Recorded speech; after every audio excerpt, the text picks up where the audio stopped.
Hello guys. US 30 ने एक major trend line का ब्रेकआउट कर दिया है और वो गिर रहा है लगातार। और हमने एक बेहतरीन प्रॉफिट बनाया था हमारे लाइव ट्रेडिंग के अंदर, आप देख सकते हो। बेहतरीन प्रॉफिट हम लोगों ने यहाँ पे बनाया। वेल गाइस, इस सप्ताह में US 30 क्या कर सकता है ये सब कुछ मैं कवर करने वाला हूँ। अगर आप US 30 को फॉलो करते हो तो ये वीडियो आपके लिए सबसे ज्यादा जरूरी होने वाला है। सबसे पहले गाइस मैं आपको बता दूं कि इस सप्ताह में बहुत सारी न्यूज है जो कि US 30 को इफेक्ट कर सकते हैं। इसको फंडामेंटल वीक कहा जाता है। ज्योग्राफिकली अगर हम बात करें तो टेरिफ वार छिड़ी हुई है। टेरिफ वार एग्जैक्टली US 30 में क्या मुश्किलें पैदा कर रही है? देखिए बहुत सिंपल है। US 30 is what group of companies, right. और 30 कंपनीज का एक ग्रुप है।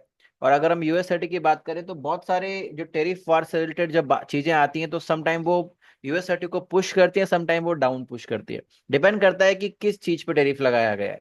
सो गाइस, जब कभी भी टेरिफ वार जैसी चीजें होती हैं तो US 30 भी वॉलेटाइल पेयर हो जाता है। और अभी जो ये गिर रहा है इसका सबसे बड़ा कारण यही है कि वहां पे थोड़ा सा जो कंपनीज हैं उनके ऊपर प्रेशर आ गया है, क्योंकि डॉलर इंडेक्स के ऊपर प्रेशर आ गया है। जब से यूएस ने टेरिफ वार लगाना शुरू किया है तो बाकी कंट्रीज ने भी उस पर टेरिफ वार लगाना शुरू कर दिया है। रिसेंटली अगर आप लोगों को पता हो तो जो कार्स पे टेरिफ बढ़ाया ट्रम्प साहब ने कि जो भी कार मैन्युफैक्चरिंग अमेरिका में नहीं हो रही है हम उस पे टेरिफ लगा देंगे। तो वो कहीं ना कहीं US 30 को नीचे पुश करने में बहुत बड़ा योगदान उसने दिया, वरना US 30 ने एक रिकवरी करना शुरू किया था। एंड सडनली जैसे वो न्यूज आई, आप देख सकते हो, उसके बाद से मार्केट 28-27 तारीख के आसपास से मार्केट नीचे आना शुरू हो गया। सो वीक में अगर हम बात करें तो बहुत सारे न्यूज है, जिसमें सबसे इंपॉर्टेंट न्यूज आपके लिए होने वाली है वो होने वाली है NFP की न्यूज। बाकी हर न्यूज में दम है मार्केट को बहुत अच्छा पुश एंड डाउन करने के लिए। इसके लिए मैं डिटेल वीडियो जरूर बनाऊंगा NFP का, जहां पे मैं बकायदा बात करने वाला हूं कि US 30 के लिए ये क्या इफेक्ट ला सकती है। तो उस वीडियो को बिल्कुल भी मिस मत करिएगा। बराबर चलते हैं हमारे वीकली एनालिसिस के ऊपर गाइस। सबसे पहले मैं वीक में अगर आपको लेके जाऊं तो इसने क्या किया है, देखिए सबसे पहले तो एक चीज देखनी होगी आपको। इसने एक एम पैटर्न का फॉर्मेशन कर दिया है। और उस एम पैटर्न का फॉर्मेशन करने के बाद उसने अपना रिटेस्ट भी कर लिया और नीचे की साइड जाने के लिए तैयार है। अगर हम बात करें वीकली एनालिसिस की तो कहीं ना कहीं हमें एक चीज क्लियर यहाँ पे नजर आ रही है। वो है कि मार्केट जो है वीक के अनुसार तो जो है वो एक अच्छे पैटर्न को फॉर्म करके रिटेस्ट करके टैप करके एक अच्छी एंट्री दे चुका है जो लॉन्ग टर्म US 30 में ट्रेड करते हैं। अगर हम थोड़ा सा और इसमें डिटेल में जाएं तो आपको समझ में आएगा कि लास्ट वीक का जो इसका हाई था वो लिक्विडेट कर दिया गया है, यानी कि उसकी लिक्विडिटी ले ली गई है। लास्ट वीक का जो हाई था उसकी लिक्विडिटी लेने के बाद कैंडल ने स्ट्रॉन्ग बियरिश क्लोजिंग दी है, राइट।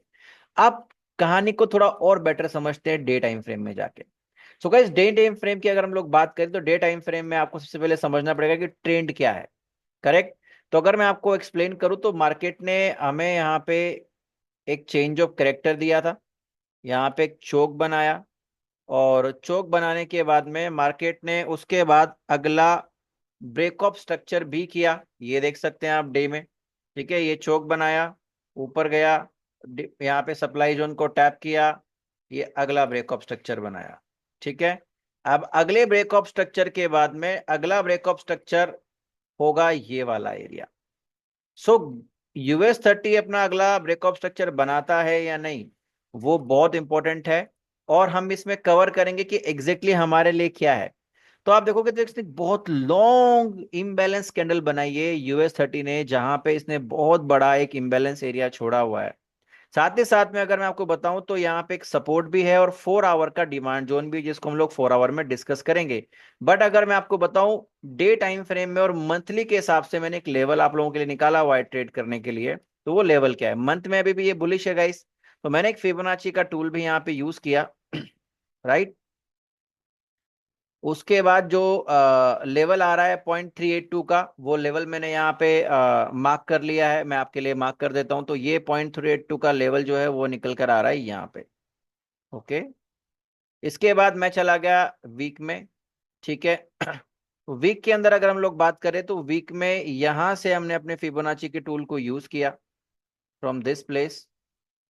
ओके, तो जब इसको यहां से हम लोग यूज करेंगे तो यहाँ पे आप देखेंगे ये वाला एरिया ऑल्टी एंट्री निकल कर आ रहा है, लेकिन ये एरिया जो है ये एक ऑर्डर ब्लॉक है बहुत बेहतरीन, जहां से इसने एक बहुत लंबी रैली कंटिन्यू की थी।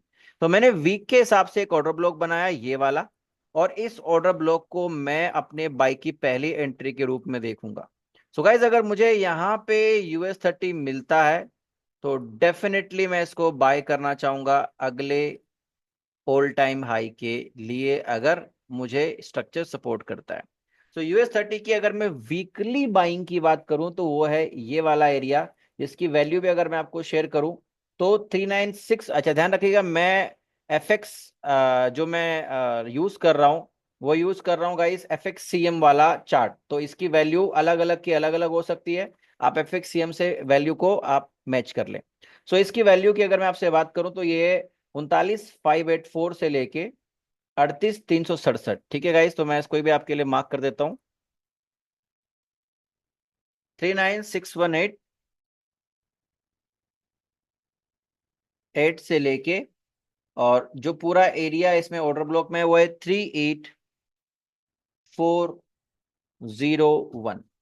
ओके गाइस, तो ये वाला जो ऑर्डर ब्लॉक है ये अच्छा क्यों है? पहली बात, इसने लिक्विडिटी स्वैप की है इन सभी बायर्स की। ये देखो जितनी कैंडल्स बनी थी इन सबकी लिक्विडिटी स्वैप करने के बाद इसने एक अच्छा इंबैलेंस छोड़ा, उस इंबैलेंस को फिल करने के बाद मार्केट ऊपर गया, and this is a good area to buy. So weekly हम बाइंग की बात करें तो हमारा बाइंग का एरिया ये हो गया। और अगर हम बात करें सेलिंग की, तो हमारे लिए जो सेलिंग का एरिया वीक में है, अगेन वो ऑल टाइम हाई है जहां से हम लोग अपने लिए सेलिंग प्लान कर सकते हैं गाइस। ठीक है, एक दूसरा एरिया वीक के लिए अगर हम सेलिंग के लिए देखें तो यहाँ पे जो इसने ये वाली कैंडल बनाई है, ये भी एक एरिया है जहां से आप अपने लिए वीक में एक सेलिंग प्लान कर सकते हैं। सो अगर आपको मार्केट वीकली में यहां मिलता है तो बाय करिए, और मार्केट अगर आपको वीक में मान लीजिए यहां मिलता है तो आप सेल करिए।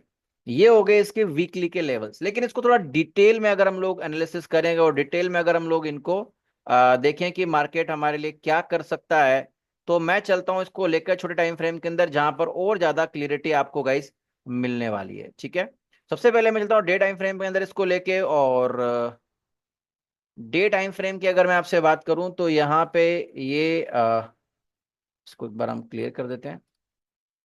यहाँ पे मैंने इसके लिए एक सपोर्ट का एरिया भी बनाया हुआ है, और इसको मैं थोड़ा ज्यादा बेहतर 4 आवर में क्लियर कर सकता हूँ, तो मैं आपको लेकर आ गया हूँ सीधा 4 आवर में। 4 आवर में इसने क्या किया है, इस ट्रेंड लाइन को ब्रेक करने के बाद स्ट्रॉन्ग इम्बैलेंस कैंडल बनाई और नीचे आ गया। लेकिन दो कारण है इसके पास ऊपर जाने के। पहला, 4 आवर का डिमांड जोन ये रहा, दूसरा 4 आवर का ऑर्डर ब्लॉक।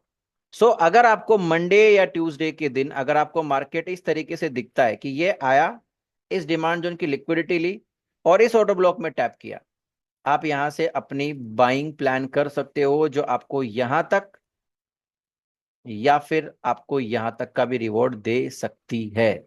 ठीक है, अगर ये स्ट्रक्चर कंटिन्यू करती है तो। अगर हम वाइस वर्सा बात करें, अगर ये डाउन साइड की हम लोग बात करें कि अगर ये डाउन साइड में हम लोग इसको देख रहे हैं तो क्या करना होगा गाइस, ये एक ट्रेंड लाइन यहाँ पे इसने दी हुई है।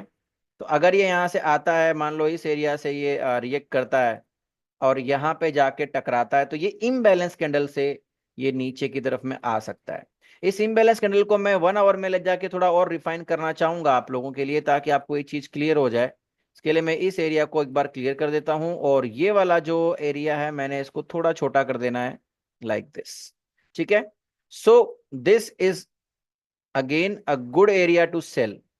सो गाइज, पहली सेल मैंने आपको 4 आवर में बता दी, बाइंग कहां से लेनी है इस एरिया में लिक्विडिटी ग्रैब करने के बाद इस ऑर्डर ब्लॉक से, और सेलिंग कहां से लेनी है इस एरिया से।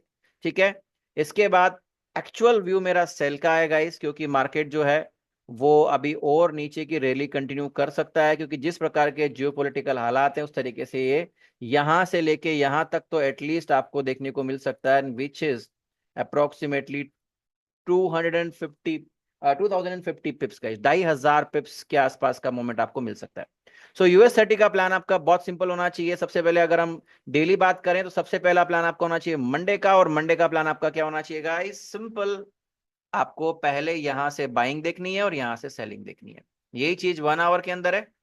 अगर ये लेवल टूट जाते हैं, यानी कि ये लेवल ब्रेक हो जाता है, तो फिर आपके लिए दूसरा लेवल जो है वो है सेलिंग के लिए ये वाला एरिया, जहां से आप अपनी सेलिंग दूसरी सेलिंग प्लान कर सकते हो। ठीक है, ये आपके लिए दो सेलिंग के एरियाज हो गए। ठीक है, इसके बाद तीसरा एरिया जो है वो यहाँ पर है। अगर यहाँ पे आपको ये टूट जाए, ये टूट जाए, तो ये तीसरा सेलिंग का एरिया आपके लिए होने वाला है। बाइंग की बात करूं तो ये पहला बाइंग का एरिया है, और अगर ये ब्रेक करता है तो मैं इस एरिया को बिल्कुल भी ट्राई नहीं करूंगा। मेरा दूसरा एरिया बाइंग के लिए होगा, वो होगा ये।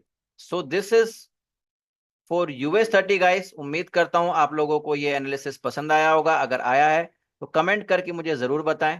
Thank you so much, all the very best.